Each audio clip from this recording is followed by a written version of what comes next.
Hey guys, welcome back to the shop. Welcome back to Work Guitars. A weird little noise you hear in the background is the pump for the CNC machine. Last video we glued this top together, very nice top, came out really well. This video I'm cutting the rosette rings and I'm cutting the sound hole and the profile of the top, the oversized profile that will be ready for us to put the rosette in and then sand the final thickness, and then we can start bracing this top. So we're well on the way to getting something done now, getting back on track. So I thought you might want to see the process of doing that. I'll just do a couple passes through here, try to film it as best as I can, and you can see how I go about doing this particular rosette. You've already seen me install the rosette and sand it. You've seen that on the last one, the top that ended up having a defect in it. So I won't be doing all that again because you've seen that, but you'll see how we get to CNC the tops prepared, and we'll just go from there, okay? So stay tuned. Hang on a second. Let me get you in a little closer. All right, hold on.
Okay, that's where we are so far on this particular set of tool paths.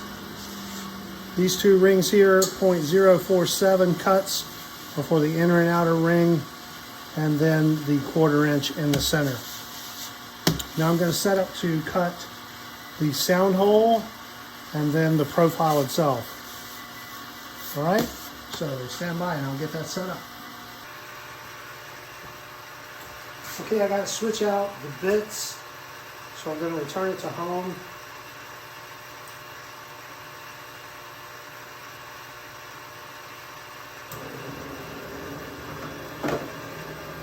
Take this bit out, put in the new one.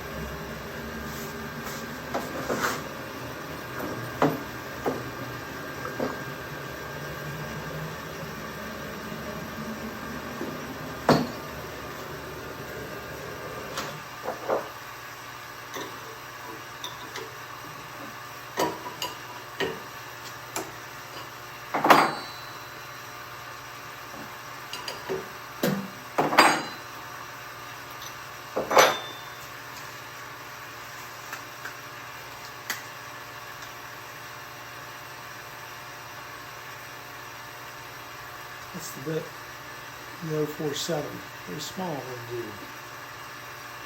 So you always want to make sure you put those back because they get lost very easily.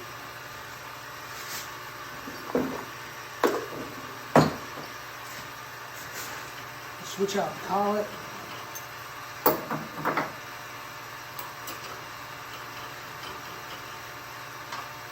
I'm using an 1/8 inch bit for this one.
Okay.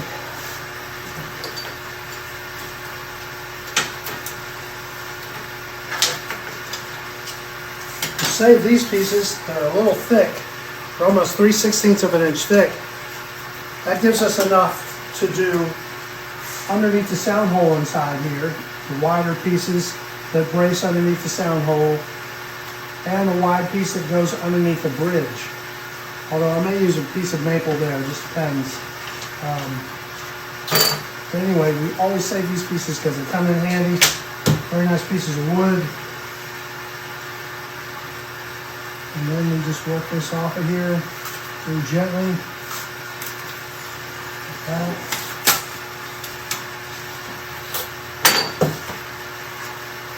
And that is the rough cut top. Get the rings ready for inlay. Now I'll run this through the sander just to clean up that glue joint a little bit on this side before I put the rings in. And then we'll take the majority of the thickness off of the back here to get rid of that glue stain right there from where it's glued down on top of that surface. And you can't get to it to clean it, but it just sands right off, no problem. So that's it. You can see two sets of holes here, the 1/4 inch pinholes, because I didn't have it placed quite like I wanted it here, so I moved it up to where I wanted it. So that's where we're at, okay? So we'll go ahead and I'll do the rings and everything off camera because you've already seen all that, and we'll get this ready to do some bracing. Get some bracing done to it. Right now I'm sanding up the bracing we put on the back, and we can get ready to do the cross bracing on it. Alright, so that's where we're at, guys. Thanks for watching, thanks for staying tuned, thanks for the thumbs up, thanks for the comments. See you out there somewhere. Peace with guitars. Bye now.